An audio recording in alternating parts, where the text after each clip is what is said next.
Hi, I'm Shira from the Frugal Quilter, and today I'm going to show you, if you can see it from here, this Nutribullet. Oh my goodness.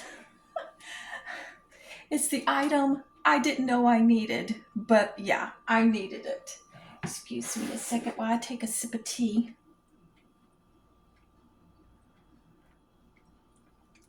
The thing about filming in the morning is you get morning voice. That tea was actually made over here in this Keurig. Yeah, I know most people use it for coffee. I use it for tea. I put hot water in it and then my tea bag and brew my tea that way. This Nutribullet was given to me by one of my children, and also that Keurig was given to me by one of my children. If there's anything you're going to learn from me from these videos, you're going to learn that my children are very good to me. All 5 of them. They are absolutely awesome. They each have different strengths that the others don't have. And together, you put them all together, they are one incredible cohesive group. And I speak of their spouses as well. They are all absolutely awesome. And while I'm talking about my children, I can't leave out my grandbabies. My grandkids are totally awesome as well. What can I say? I'm a very blessed woman. But anyways, I'm talking about the Nutribullet today because this thing is amazing. It has become my breakfast go-to. Let me show it to you. Okay, this is what the Nutribullet base looks like here. And this is the cup that you put your stuff in. This is the blade that you screw onto it. And then when you're done making your smoothie or whatever you're going to make in it, I'll be making salsa, hummus, salad dressing, but more than anything else, I will be using this to make smoothies. And when you're done with it, you can drink right out of it. You can put this on top of it so that you've got a smooth top to drink from.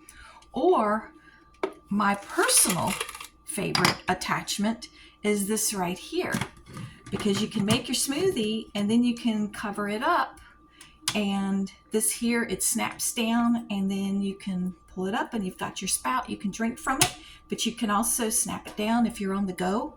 You can take it with you. I absolutely love this. I was asked by one of my children, what did I need? And I'm like, well, this isn't really a need, but I've been without a blender for about 2 years. I've been looking at blenders. I've been hemming and hawing. I will go into Walmart, I'll look at them. I'll go on Amazon, I'll look at them. And every time I do, I'm like, I don't like that price. I'm going to wait for a good sale to come along. And all of you know what's been going on. Things have not been getting cheaper. They've been getting more and more expensive. And so I've just been going on and not really doing anything about it. But this right here, since I've gotten it, I have used it every morning for, see if you can see me a little bit better. I've been using it every morning for breakfast. And what I like about having a smoothie for breakfast is that I can get more of my fruits and veggies in me right there at the beginning of the day. I try to concentrate on things that are good for the eyes. I have a variety of visual problems, and I'm always trying to do things to strengthen my retinas, to slow down cataracts, just things that are good for the eyes. And so that's what I'm going to be doing this morning, is putting some elements into the smoothie that are good for your health overall. But like I said, I'm focusing on some things that are good for the eyes. Okay, the first thing I'm going to be putting in are 2 tangerines. I'm going to peel them. Tangerines, of course, are good for vitamin C. Vitamin C is very good for eye health as well as other things. And I'm just going to break them into the segments.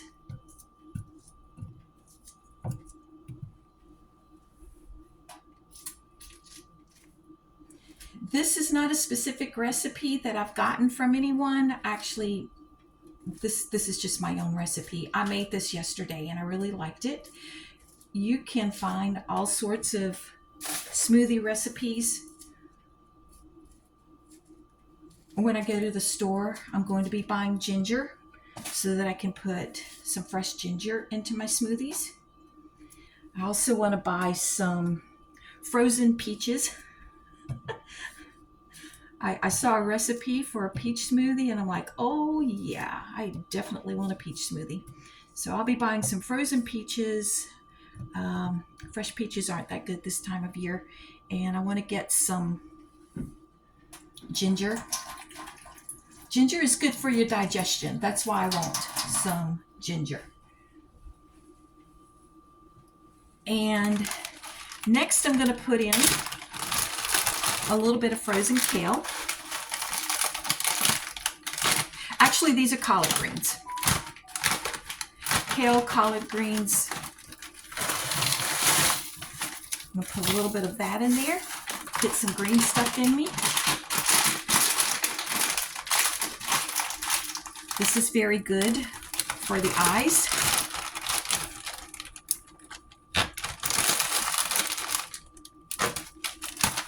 See how much I put in there. And I'm going to put just a handful of blueberries. Blueberries are also, these are frozen blueberries. They are also very good for the eyes. Lots of antioxidants. Let's set a handful. Let's put a few more in there. That's what that looks like.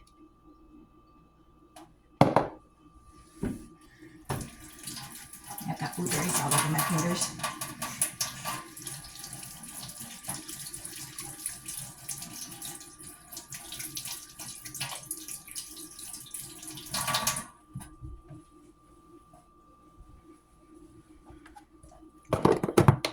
I'm going to put these back in the freezer.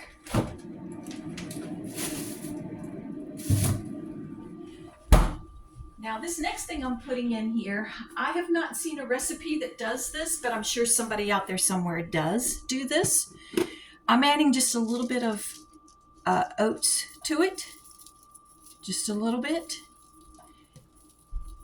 This is actually organic oats because oats are heavily they have a lot of glyphosate on them, and if you've been watching my other videos, you know that I try to lessen the amount of glyphosate in my diet as much as possible. My diet is not glyphosate free. Frankly, it's just too expensive to eat a glyphosate free diet, but I try to. But these are organic oats. They don't have glyphosates. The blueberries, the collards, and the tangerines, those are not organic.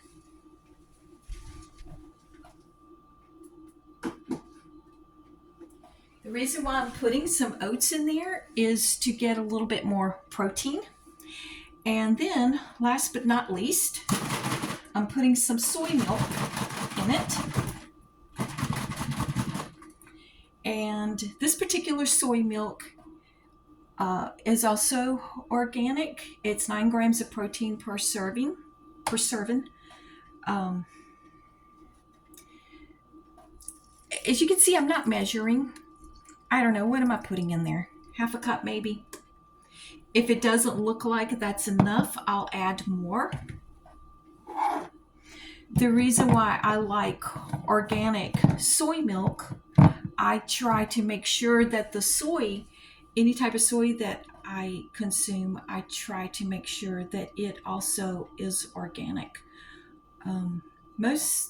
It's my understanding that most of the soybeans, if they're not organic, there's a lot of GMO soybeans.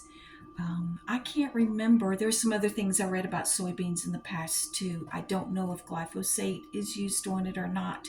But for whatever reason, years ago, I decided that if you're going to consume soy, if at all possible, try to make it organic.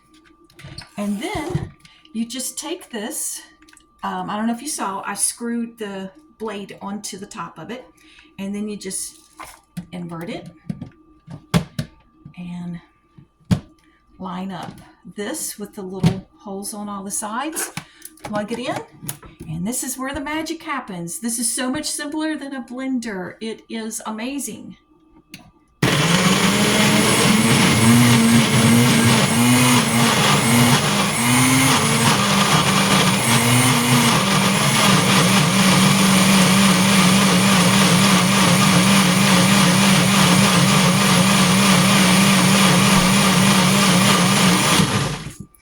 Then you turn it off. There's a few little pieces of the collards up here, so I'm going to invert it, get some of it. And I'm wondering, that's really thick. I'm wondering if I want to put a little bit more soy milk into it. I think I'm going to add just a little bit more. Yeah, that's really thick. That's almost like if you want it like ice cream consistency there.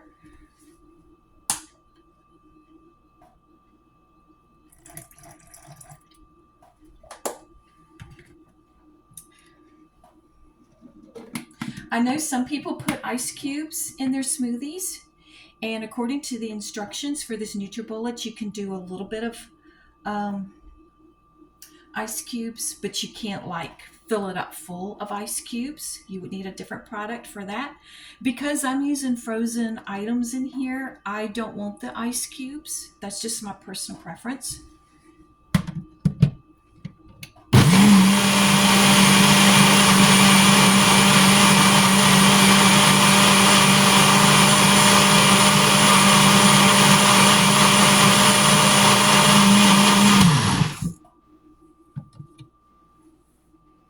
Okay, I think we're done. Breakfast is ready.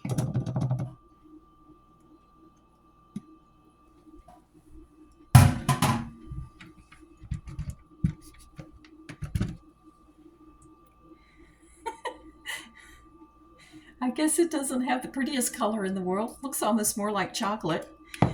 And now I'm going to put this top on it. There you go.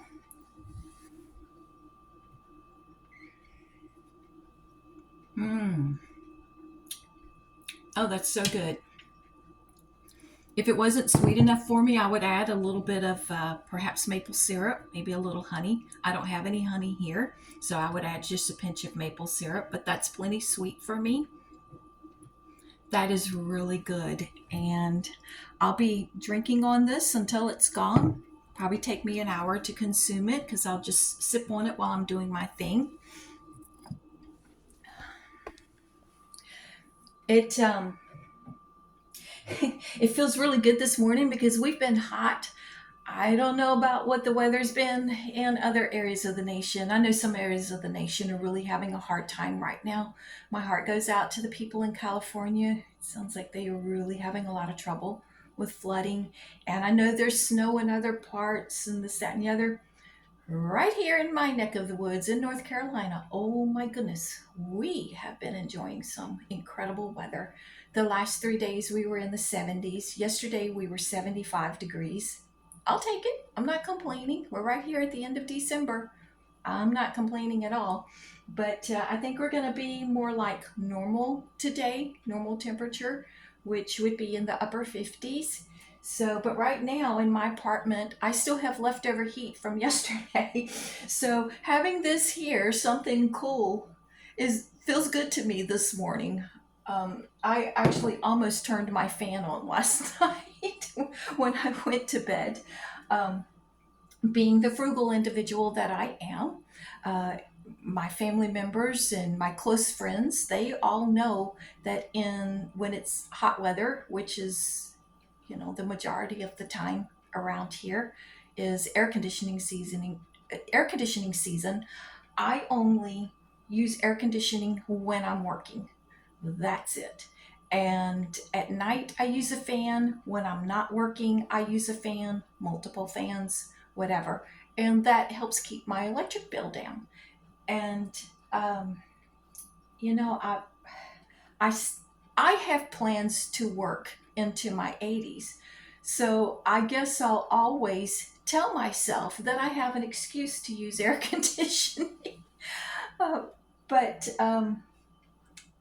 I just take it year by year. There have been times when, um, for whatever reason, maybe it was like really excruciatingly hot. Like if it's in the hundreds, or if the heat index is in the hundreds, well, of course, I'm going to use the air conditioning more than just for when I'm doing hands-on work.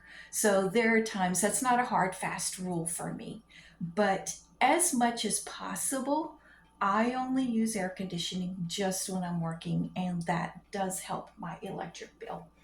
And I'm cold natured, so it's probably not as much of a problem for me as it would be for other people. My brother would not be able to handle that at all. He is extremely hot natured.